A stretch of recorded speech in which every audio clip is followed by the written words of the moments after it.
Hello everyone, welcome back to my channel. तो कैसे हैं आप लोग? आई होप आप लोग अच्छे होंगे। तो फिर से एक नए वीडियो में आपका स्वागत है। तो स्टार्ट करते हैं आज का सेशन। और आज की सारी बातें इतनी ज़्यादा इंपॉर्टेंट है ना आपके कोस्ट गार्ड के एग्ज़ाम के रिलेटेड कि आप सोच भी नहीं सकते। अब इसके बीच आप ये इंटरप्ट मत करना कि भैया एयरफोर्स नेवी का रिजल्ट कब आएगा, एसआरटी ग्रुप डिस्कशन की तैयारी कब करेंगे। आपको मैंने बता दिया, जैसा ही रिजल्ट आएगा आप तैयारी करना स्टार्ट कर देना, ठीक है ना। बहुत 15 दिन सफिशियंट होते हैं, बस रनिंग करते रहो, ठीक है। अब देखो, फिजिकल एक्टिविटी करते रहना। अब स्टार्ट करते हैं बात, ध्यान से सुना। अब लास्ट 40 डेज में कैसे आप कोस्ट गार्ड को क्रैक कर सकते हो आसानी तरीके से, और क्या पढ़े जो एग्जाम में सीधा आता है, समझ गए। कैसे आप 85 प्लस 90 स्कोर कर सकते हो, खासकर किस में, जीडी में। और डीबी में कैसे आप 50 प्लस स्कोर करोगे, 40 डेज में आसानी से कर लोगे, याद रखना।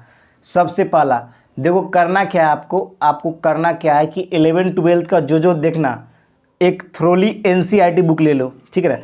एनसीईआरटी बुक लेके उसको थ्रोली एक बार रीड कर लो और उसके क्वेश्चन लगा लो, जितना हो सके उतना लगा लो। इंपॉर्टेंट चैप्टर जैसे इलेक्ट्रोस्टैटिक्स हो गया, आपके मैग्नेटिक फील्ड हो गया, magnetic effect of electric current हो गया, आपके रेसिस्टेंस वाला हो गया आपका, ठीक है ना। ये सारे चैप्टर अच्छे से कर लो एक बार। आपका एक न्यूटन्स लॉ वाले हो गए, उसके रिलेटेड क्वेश्चन सारा कैपेसिटर वाला हो गया।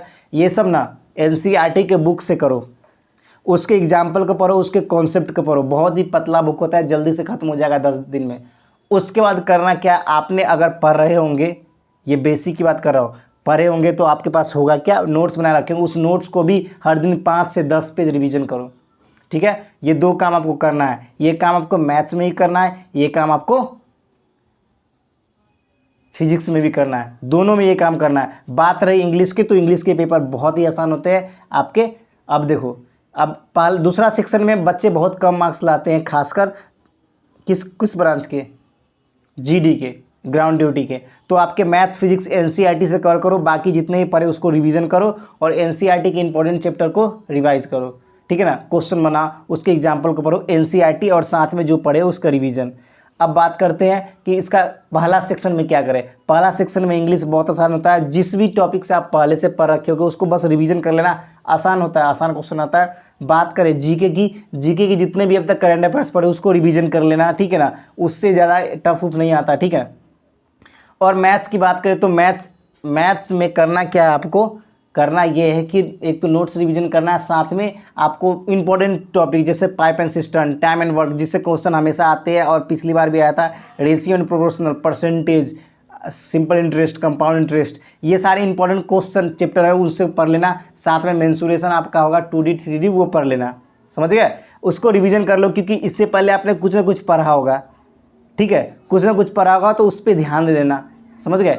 अब इंग्लिश हो गई। जीके की बात करें तो जीके आपको थोड़ा बहुत ही आसान आता है, पहले से कुछ ना कुछ पढ़े होगे, उसको रिवीजन कर लेना। और नए डिफेंस से रिलेटेड जो भी जीके होगा एक बार में देखना, 12 घंटे का वीडियो कोई टीचर बना रखा होगा, फुल जीके 12 मंथ का, वो देख लेना एक बार कंप्लीट अच्छे तरीके से, 12 घंटे का। बस लिखना मत, लिखना नहीं, लिखने के नहीं बोल रहा हूँ, बस आप उसको एक बार थोरली रीड कर लेना बस, ठीक है। ये चीज़ हो गई। अब सबसे इम्पोर्टेंट बात, ध्यान सुनना। ये सारे काम करने के बाद रीजनिंग, आसान क्वेश्चन आते हैं, लेकिन रीजनिंग का प्रैक्टिस आप करते होगे, आसान आते हैं, थोड़े थोड़े कहीं से भी कर लिए होगे, इनफ है, ठीक है। तो आपके अगर मान लो आपको एग्जाम में अगर आपके 80 क्वेश्चन सही हो रहे हैं, मान लें नहीं भी हो पा रहे, सबसे ज़्यादा आपको ध्यान देना है स्टेज सेकेंड के लिए।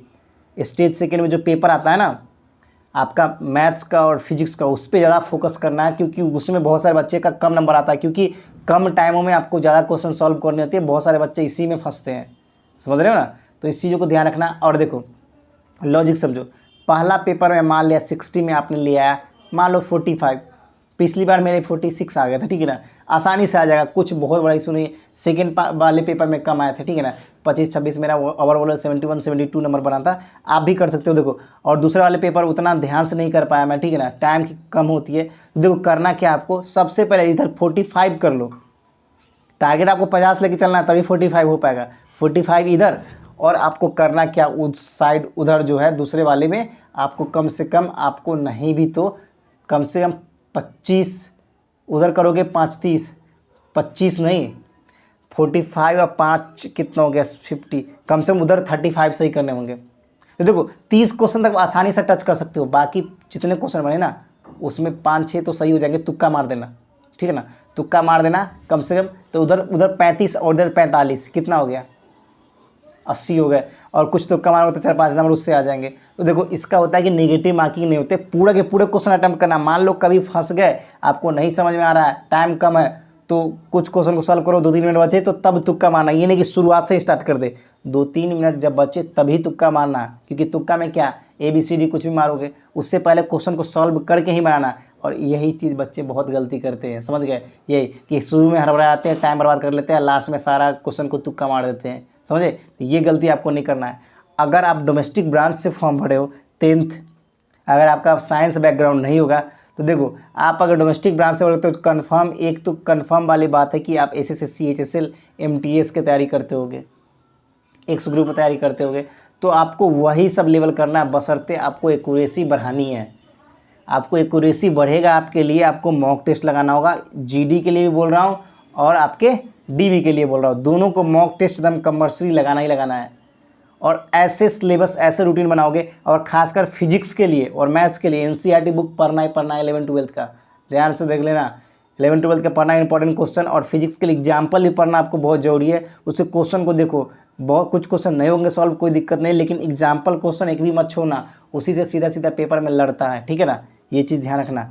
तो यही सब बातों को लेकर आया हूँ। और डोमेस्टिक ब्रांच वाले आसानी से आप कर सकते हो, ठीक है ना, आप तैयारी करते ही होगे CHSL MTS जनरल कंपटीशन का। तो बस इसमें क्योंकि एज तो बढ़ा रखा है ना, इसमें OBC का 3 साल एज रिलैक्सेशन, SC/ST का 5 साल हो जाएगा ना, आपसे आसानी से कर सकते हो। यही एक सिंपल फार्मूला है। लास्ट के 10 से 12 दिन बचे तो पूरे को रिवीजन अभी पढ़ लो, रिवीजन भी कर लेना, साथ में मॉक टेस्ट भी लगा लेना, यही करना। अभी जितना पढ़ना अभी पढ़ लो 10-15 दिन, ठीक है, उसके बाद नया कुछ मत पढ़ना। यही स्ट्रैटेजी आपका होना चाहिए। और इस चीज़ को ध्यान रखना, छोटी सी गलती की वजह से आपकी सिलेक्शन रुक सकती है। एक और, हाँ, जिस बच्चों का एयरफोर्स नेवी का पेपर ख़राब गया है वो इस पर पूरा सटीक फोकस हो जाओ, समझ रहे हो, पूरा अच्छी तरीके से फोकस हो जाओ। और जिसका अच्छा भी गया वो भी फोकस हो जाओ, क्या पता आप उसमें क्वालिफाई न कर पाओ, ठीक है ना। तो अभी से ही लगोगे तभी होगा सिलेक्शन, वरना बाद में पछताते रह जाओगे और कोई ना कर पाएगा आपका सिलेक्शन, ठीक है ना। तो जिद है वर्दी लेने का, तो ये जिद के लिए मेहनत भी करना होगा और कष्ट भी लेनी पड़ेगी। और रनिंग मत छोड़ना, अभी से ही बोल रहा हूँ, रनिंग बिल्कुल ना छोड़ना, वरना नेवी का इस बार रनिंग में भी ना टाइम कम गया है, सारे 6 मिनट कर दिए हैं, फट जाती है बहुत सारे बच्चों की दौड़ने में, ठीक है ना। जो भाई का वेट ज़्यादा है वो ज़्यादा ध्यान दे अपने फिजिकल पे, बाहर के फूड ना खाएं और फिजिकल पे ज़्यादा फोकस करें। मैं भी अभी हर दिन रेगुलर रनिंग करता भी हूँ और हर दिन करूँगा भी। ये बहुत अच्छी चीज़ है, डिफेंस में जाना चाहते हो तो ये चीज़ बहुत नेसेसरी है आपके लिए, समझ गए। तो कैसा लगा वीडियो कमेंट सेक्शन जरूर बताना। चैनल पे नए हो तो लाइक सब्सक्राइब शेयर कर देना। और ऐसा स्ट्रैटेजिक प्लान है ना, सीधा ठोक बता दोगे, पेपर को आग लगा दोगे। और आज न कल सफलता तो मिलनी है, आज न कल सफलता तो मिलनी है, बशर्ते मेहनत से मत डरना तू। ऐसा कोई काम ना है कि तू ना कर पाएगा, बस अपने आप को सीमित मत करना तू, समझ गए। सीमित मत रख करिए अपने आप को, क्योंकि आप ही अपने आप में हीरो हो और आप ही अपने आप में जीरो। अब कौन सा रास्ता चुनना है ये आपके हाथ में है, ठीक है ना। तो फिर मिलते हैं नेक्स्ट वीडियो में, फिलहाल इतना ही। जय हिंद, जय भारत, वंदे मातरम।